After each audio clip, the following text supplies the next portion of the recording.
Certaines morts de célébrités font la une pendant des semaines, tandis que d'autres sombrent dans l'oubli, leurs histoires tragiques ensevelies par le temps. Ces stars ont connu des fins violentes, leur vie brutalement interrompue par des actes insensés. Voici 5 récits glaçants peu connus de célébrités disparues bien trop tôt.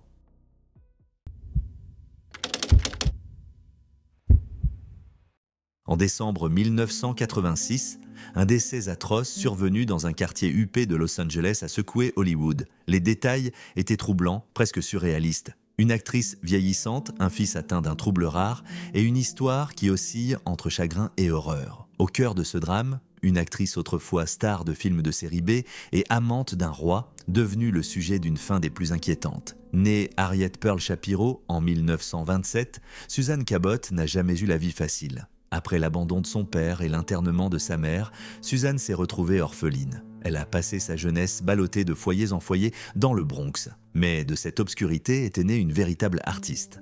Après avoir travaillé comme illustratrice de livres pour enfants et chanteuse, elle fut repérée par des recruteurs d'Hollywood. Elle signa un contrat avec Universal Pictures et se fit rapidement connaître pour ses rôles dans des westerns comme Tomahawk et Gunsmoke, avant de se tourner vers des films d'horreur cultes réalisés par Roger Corman, notamment The Wasp Woman. Au début des années 1960, Suzanne se retira progressivement de la scène publique. Les années qui suivirent furent marquées par un isolement croissant.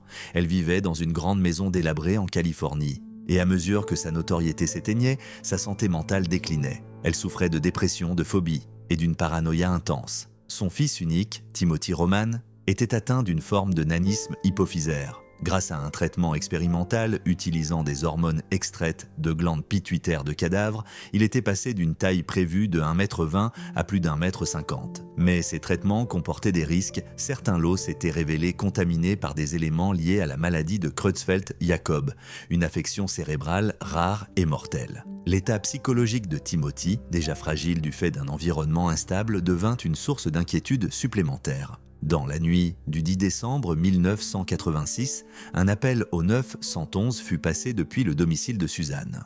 Timothy déclara au secours qu'un cambrioleur avait pénétré dans la maison et les avait attaqués, lui et sa mère. Les secours arrivèrent en quelques minutes et trouvèrent Timothy calmement assis à l'extérieur. À l'intérieur, c'était le chaos. Des ordures et de la nourriture pourrie jonchaient le sol. Une odeur de décomposition flottait dans l'air. Dans la chambre de Suzanne, elle gisait morte, vêtue d'une nuisette violette, la tête enveloppée de linge imbibé de sang. Du sang maculait les murs, son crâne avait été fracassé par des coups répétés. Le récit de Timothy s'effondra rapidement. Il affirma d'abord que l'agresseur était un homme latino, masqué, déguisé en ninja. Mais les incohérences dans sa version, l'absence de traces d'effraction et la découverte de l'arme du crime cachée dans sa chambre menèrent à son arrestation. Il finit par avouer le meurtre. Il expliqua que Suzanne s'était réveillée en plein délire, hurlant et l'attaquant avec une barre de musculation et un scalpel. Pris de panique, il l'avait maîtrisée et battue à mort. Le procès qui suivit, en 1989, passionna l'opinion publique. Timothy fut d'abord accusé de meurtre au second degré.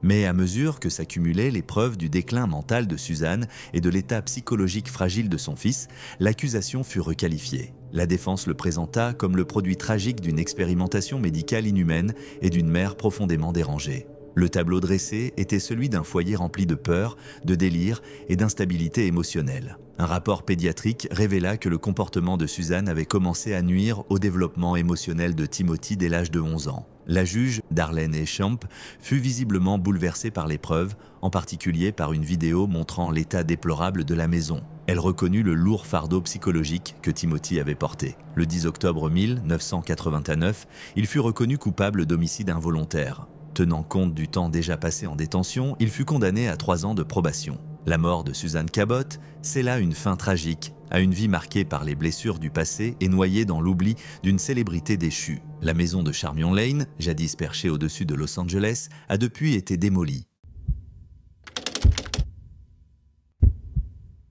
À l'été 1969, une série de meurtres horribles fit voler en éclats l'illusion de paix et de sécurité au cœur de Los Angeles. Ce qui semblait d'abord être un acte de violence isolé s'est rapidement révélé être une série d'assassinats calculés, perpétrés sous l'influence d'un gourou charismatique et dangereux. En 2 nuits d'août, 7 personnes perdirent la vie dans des crimes si brutaux qu'il entrait la conscience américaine pendant des décennies. Dans la nuit du 8 août, Charles Tex Watson, accompagné de Susan Atkins, Patricia Krenwinkel et Linda Kasabian, membre de la secte de Charles Manson connue sous le nom de la famille, se rendit au 10 050 Cielo Drive, une maison autrefois louée par le producteur musical Terry Melcher qui avait rejeté les ambitions musicales de Manson.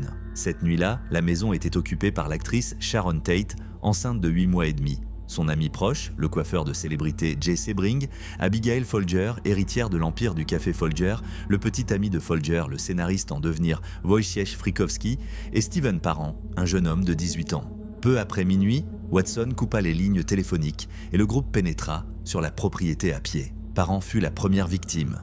Après l'avoir croisé dans sa voiture, Watson le poignarda avec un couteau, puis lui tira dessus à 4 reprises. Dans la maison principale, Frykowski dormait sur le canapé. Watson entra par une fenêtre et ouvrit la porte à Atkins et Krenwinkel, puis réveilla Frykowski d'un coup de pied à la tête. Sous les ordres de Watson, les 3 femmes aidèrent à rassembler les autres occupants. Tate et Sebring furent attachés ensemble par le cou à une corde en nylon suspendue au plafond. Lorsque Sebring protesta face au traitement infligé à Tate, visiblement enceinte, Watson lui tira dessus avant de le poignarder à 7 reprises. Folger remit 70 $ qu'elle avait dans son sac, mais elle fut ensuite emmenée dehors, poursuivi par Krenwinkel, plaqué au sol, puis poignardé 28 fois par Krenwinkel et Watson. Frykowski tenta de fuir, mais il fut abattu, roué de coups, puis poignardé à 51 reprises.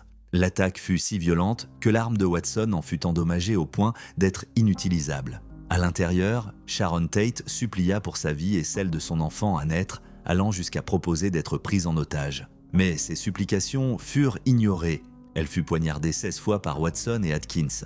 Selon le médecin légiste, elle était encore en vie lorsqu'elle fut pendue par la corde toujours nouée à son cou. La cause officielle du décès fut une hémorragie massive. Avant de quitter les lieux, Atkins écrivit le mot « pig », porc, sur la porte d'entrée, avec le sang de Tate, sinistre rappel d'un meurtre antérieur commis par la famille. Ce message visait à détourner l'attention des enquêteurs et à faire croire à un acte politique dans l'espoir, peut-être, d'obtenir la libération d'un autre membre, Bobby Beausoleil, incarcéré pour le meurtre non lié de Gary Hinman. Le soir suivant, le groupe frappa de nouveau. Cette fois, Charles Manson les accompagna jusqu'à la maison de Leno et Rosemary LaBianca. Manson entra le premier et aurait ligoté Leno avant de faire entrer Watson.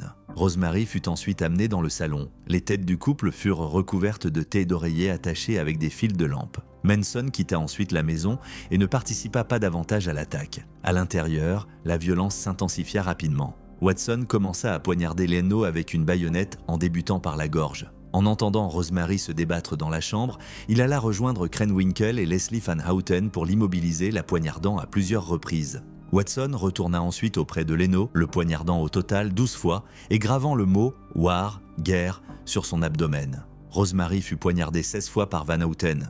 Dans les jours qui suivirent les meurtres, la panique gagna la population à mesure que les détails étaient révélés. La brutalité et l'apparente gratuité des actes défiaient toute logique. Il ne fallut pas longtemps aux enquêteurs pour relier ces meurtres à la famille Manson.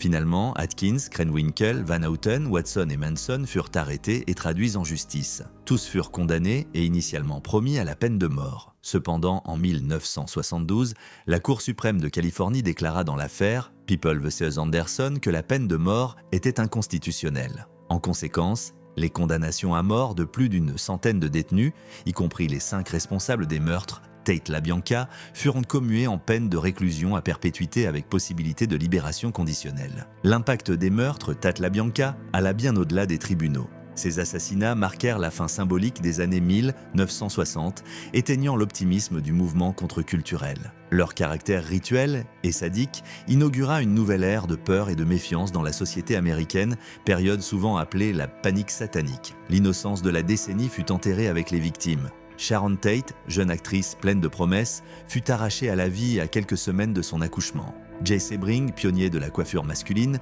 fut tué en tentant de la protéger. Abigail Folger, héritière cultivée ayant consacré son temps au travail social, mourut sur la pelouse. Wojciech Frykowski, dont les rêves de cinéma l'avaient conduit à Los Angeles, se battit désespérément pour survivre. Steven Parent, un adolescent à l'aube de l'âge adulte, fut une victime totalement innocente. Leno et Rosemary LaBianca, simples citoyens, furent massacrés chez eux pour satisfaire l'idéologie pervertie d'un musicien raté devenu chef de secte. Ces personnes ne furent pas simplement des victimes de meurtre, elles furent les victimes de la folie. En octobre 1982, la vie d'une jeune actrice au début d'une carrière prometteuse fut brutalement interrompue. Cette affaire suscita une vive indignation publique, non seulement en raison de la cruauté du crime, mais aussi à cause de l'issue du procès qui s'ensuivit. Voici l'histoire de Dominique Dunne, une jeune femme pleine d'avenir, dont la vie fut fauchée par l'homme qu'elle avait autrefois aimé. Dominique Helen Dunne est née et a grandi à Santa Monica en Californie. Elle venait d'une famille profondément ancrée dans l'industrie du divertissement. Son père, Dominique Dunne, était écrivain et producteur, et son frère Griffin devint lui aussi un acteur et réalisateur à succès. La carrière d'actrice de Dominique commença à prendre son envol à la fin des années 1970. Elle apparut dans des séries télévisées populaires comme Family ou Breaking Away, avant de connaître la consécration avec le rôle de Dana Freeling dans le film d'horreur Poltergeist, sorti en 1982. Grâce à son talent et sa présence à l'écran, Dominique semblait destinée à une carrière durable à Hollywood. En 1981, Dominique rencontra John Thomas Sweeney, sous-chef dans le prestigieux restaurant Ma Maison. Leur relation évolua rapidement et en quelques semaines, ils emménagèrent ensemble dans une petite maison à West Hollywood. Mais cette relation était loin d'être idyllique. La possessivité et la jalousie de Sweeney dégénérèrent en disputes fréquentes et en accès de violence. En août 1982, il agressa Dominique avec une telle brutalité qu'il lui arracha des poignées de cheveux. Elle se réfugia chez sa mère, mais Sweeney la suivit, tambourinante aux portes et fenêtres. Bien qu'elle soit brièvement retournée avec lui, les violences se poursuivirent. Fin septembre, il l'attaqua à nouveau, la serrant à la gorge lors d'une dispute, jusqu'à l'asphyxier presque totalement. Une amie, témoin des conséquences de cette agression, aida Dominique à s'échapper. Elle mit alors fin à la relation, changea les serrures et reprit le cours de sa vie. Le 30 octobre 1982, Dominique était chez elle, en train de répéter pour une mini-série avec l'acteur David Packer lorsque Sweeney téléphona de manière inattendue. Peu après, il se présenta chez elle. Dominique accepta de lui parler à l'extérieur, pendant que Packer restait à l'intérieur. La discussion dégénéra rapidement. Packer raconta avoir entendu des bruits de gifles, des cris, puis un bruit sourd. Il appela la police, mais on lui répondit que l'adresse ne relevait pas de leur juridiction. Lorsqu'il sortit pour voir ce qu'il se passait, il découvrit Sweeney agenouillé au-dessus du corps inerte de Dominique. Sweeney lui dit d'appeler les secours. Lorsque les autorités arrivèrent, il se rendit en déclarant « J'ai tué ma petite amie ». Dominique fut transporté au Cedar Sinai Medical Center où les médecins constatèrent l'absence totale d'activité cérébrale due au manque d'oxygène. Après 5 jours sous assistance respiratoire, ses parents prirent la douloureuse décision de la débrancher. Dominique mourut le 4 novembre 1982. Les procédures judiciaires qui suivirent furent entachées de polémiques. Initialement inculpé de meurtre au premier degré, Sweeney plaida non coupable. Lors du procès, il affirma ne pas avoir prémédité son geste et déclara ne pas se souvenir d'avoir étranglé Dominique. Sa défense soutint qu'il avait agi sous le coup de la passion. Bien que l'accusation ait présenté des preuves solides, dont des témoignages sur des violences antérieures de Sweeney envers une autre compagne, une grande partie fut écartée du procès. Cette ex-compagne, Lillian Pierce, décrivit des agressions répétées et violentes qu'il avait menées plusieurs fois à l'hôpital. Mais le juge Burton S. Katz jugea son témoignage préjudiciable et donc irrecevable. De la même manière, les déclarations de la mère et des amis de Dominique furent considérées comme du oui-dire et exclues. Le jury, privé de nombreux éléments clés sur la dangerosité de Sweeney, l'acquitta du meurtre au second degré. Le 21 septembre 1983, il fut reconnu coupable d'homicide volontaire et de coups et blessures. Il fut condamné à 6 ans et demi de prison, la peine maximale autorisée, mais n'en purgea que 2 ans et demi avant d'être libéré sur parole en 1986. La réaction du public fut immédiate et furieuse. Des associations de défense des victimes organisèrent des manifestations et la famille Dunne critiqua publiquement le juge et le système judiciaire. Dans les années qui suivirent, la famille de Dominique s'efforça de préserver sa mémoire et de défendre les droits des victimes. Sa mère, Helen Dunne, fonda l'association Justice for Homicide Victims. Son père, Dominique Dunne, relata le procès et ses failles dans le magazine Vanity Fair, affirmant plus tard que le meurtre de sa fille était devenu l'événement central de sa vie. Même des décennies après les faits, la douleur et l'indignation demeuraient. Sweeney changea de nom et déménagea, mais les Dunne continuèrent de surveiller ses allées et venues pour éviter qu'il ne fasse d'autres victimes. La vie de Dominique Dunne s'est achevée bien trop tôt, arrachée par un homme qui prétendait l'aimer. Son histoire reste un exemple tragique de violence domestique et des lacunes d'un système judiciaire qui n'a pas su protéger une innocente.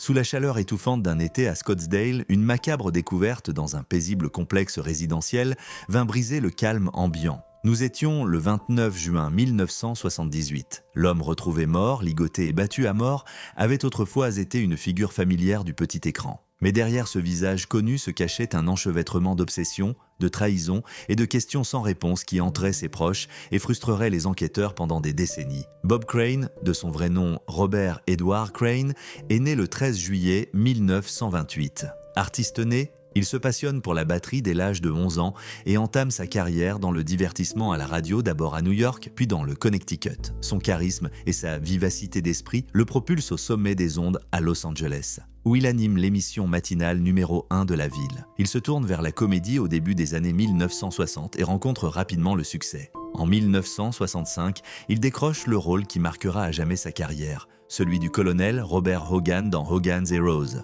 Cette série comique, située dans un camp de prisonniers de guerre allemands durant la Seconde Guerre mondiale, connaît un succès aussi inattendu que retentissant. Elle durera 6 saisons et vaudra à Crane 2 nominations aux Emmy Awards. Après la fin de la série en 1971, la carrière de Crane ralentit considérablement. Une tentative de retour à la télévision en 1975 ne parvient pas à relancer sa notoriété. Son obsession pour la documentation de ses relations sexuelles, souvent avec la complicité de son ami proche John Henry Carpenter, jette une ombre sur son image publique.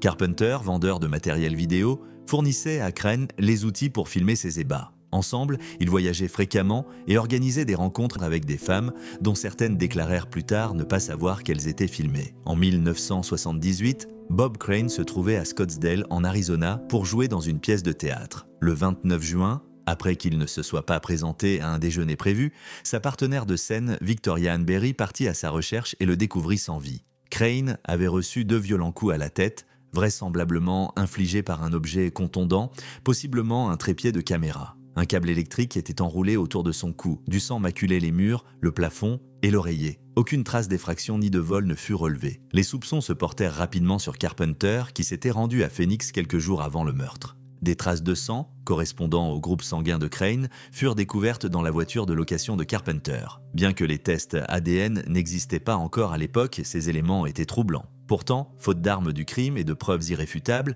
les procureurs refusèrent de lancer des poursuites. Ce n'est qu'en 1990 que l'affaire fut rouverte. Les progrès dans les analyses ADN ravivèrent l'enquête, bien que les résultats restèrent inconclusifs. Une photographie jusque-là négligée du véhicule de Carpenter sembla montrer des fragments de matière cérébrale.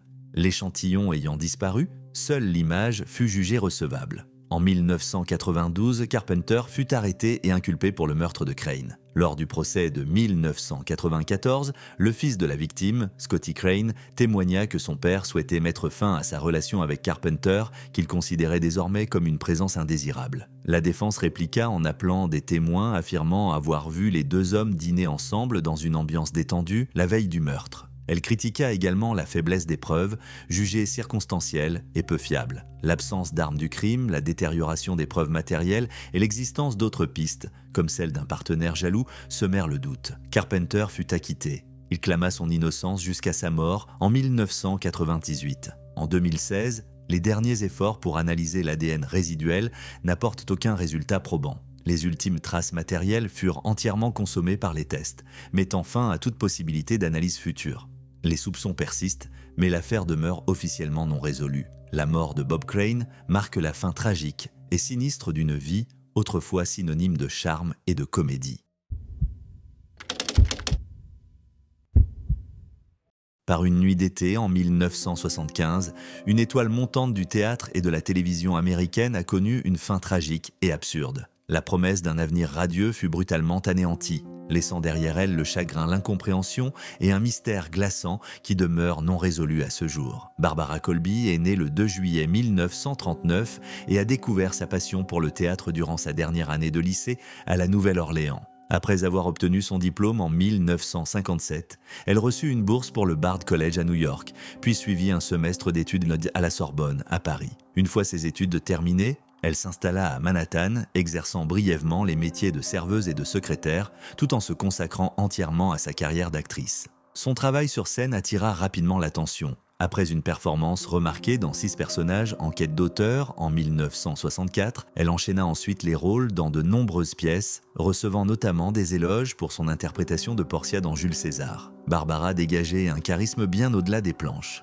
Son rire franc, sa voix grave et son enthousiasme communicatif lui valurent l'affection de nombreux collègues comédiens. Très spirituelle, elle était une fervente adepte de Swami Muktananda et croyait profondément en la dimension mystique de la vie. Au début des années 1970, elle menait une carrière entre les côtes Est et Ouest, apparaissant dans de nombreuses séries télévisées populaires. Sa prestation marquante dans le rôle de Sherry dans The Mary Tyler Moore Show lui valut d'être choisie pour interpréter Julie Erskine dans Phyllis, une nouvelle série avec Cloris Leachman. Le soir du 24 juillet 1975, Barbara donnait un cours de théâtre à Venice, en Californie. Après la fin du cours, vers 23h50, elle se rendit au parking voisin avec l'acteur James Kiernan. Il était courant pour Barbara et ses collègues de rester discuter un moment après les cours. Ce soir-là, l'acteur Ron Rifkin, qui les rejoignait souvent, était resté chez lui, malade, un hasard qui lui sauva la vie. Alors que Barbara et James s'approchaient de leur voiture, deux hommes à bord d'un van clair les abordèrent. Aucun mot n'a été échangé, aucune tentative de vol, aucun avertissement. Chacun fut touché par une balle. Une résidente, alertée par des cris et des coups de feu, appela la police peu avant minuit. À leur arrivée, Barbara était déjà morte. Une balle de petit calibre avait traversé son bras gauche et son thorax, endommageant mortellement un poumon. Elle avait 36 ans. James, encore en vie, fut transporté d'urgence au David Broadman Memorial Hospital. Avant de succomber à ses blessures à 1h32 du matin, il expliqua à la police ce qu'il s'était passé. Il ne connaissait pas les agresseurs, l'attaque avait été soudaine et sans raison apparente. Ce témoignage mena à l'arrestation et à l'interrogatoire de 6 jeunes hommes, mais aucun lien avec le crime ne fut établi. L'attaque avait tous les traits d'un meurtre ciblé ou d'un acte de violence gratuite. La vérité ne fut jamais découverte. La mort de Barbara Colby choqua le monde du spectacle et anéantit ses proches. Les 3 premiers épisodes de Phyllis furent diffusés à titre posthume en septembre 1975. Elle laissa derrière elle sa mère, sa demi-sœur Renée, et l'héritage d'un talent rare, profond. Son meurtre reste à ce jour une affaire non élucidée.